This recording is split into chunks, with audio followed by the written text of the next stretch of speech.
जमिनीवरील आकारमानाने मोठे असलेल्या प्राण्यांपैकी गेंडा हा एक मोठा प्राणी आहे।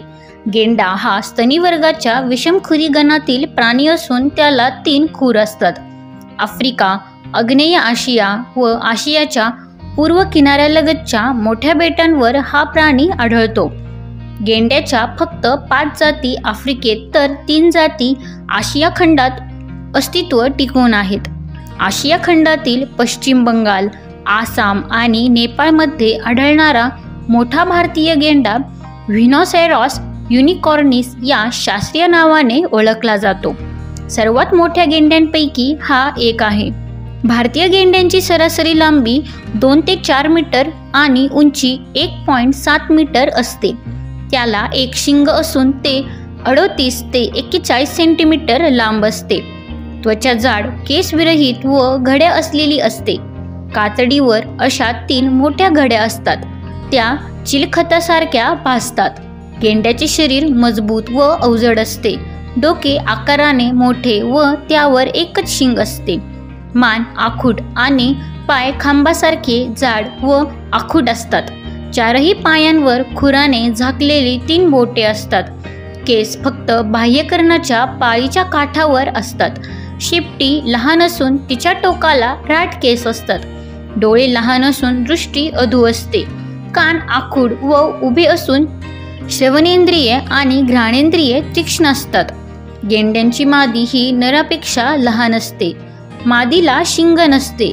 नराचे वजन सुमारे 2070 किलोग्रॅम तर मादीचे वजन सुमारे 1500 किलोग्रॅम असते। गेंड्याचे वैशिष्ट्य म्हणजे त्याचे शिंग। भारतीय व जावा जातीच्या गेंड्यांमध्ये एकच शिंग असते, तर इतर जातींमध्ये 2 शिंगे असतात। शिंगांची वाढ आयुष्यभर होते। शिंग भरीव व मजबूत असून ती केस आणि नखसदृश्य केरॅटिनच्या घट्ट तंतूंनी बनलेले असते। गेंड्याच्या भांडणात काही वेळा शिंगे तुटतात। झाडांचे कोंब, डहाळ्या, पाने, बांबूंचे धुमारे आणि मुख्यतः गवत हे त्यांचे खाद्य आहे। भारतीय गेंडा गवत आणि लहान झुडपांच्या आश्रयाने राहतो। तो 8 मीटर उंचीपर्यंत वाढणाऱ्या गवतामध्ये सहजासहजी दिसून येत नाही। नराच्या खालच्या जबड्यातील पटाशीचे दात सुमारे 20 सेंटीमीटर लांब असून ते सुळ्यांसारखे बाहेर येतात। याचा उपयोग दुसऱ्या नरास पळवून लावण्यासाठी होतो। प्रजनन काळात नर व मादी माजावर येऊन सुमारे 4 महिने एकत्र राहतात। गर्भावस्था 510 ते 570 दिवसांची असते। मादीला एका वेळी एकच पिल्लू होते व मादीच्या पुढील वेतापर्यंत ते तिच्या बरोबर राहते। गेंडा सुमारे 50 ते 55 वर्षे जगतो। गेंड्याच्या शिंगापासून तयार केलेल्या चूर्णामध्ये औषधी गुणधर्म असतात, तसेच हे चूर्ण कामोत्तेजक असते।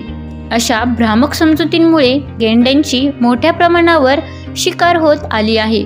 बेसुमार हत्येमुळे गेंडे दुर्मिळ होत आहेत, त्यामुळे वन्यजीव कायद्यानुसार त्यांना संरक्षण दिले गेले आहे।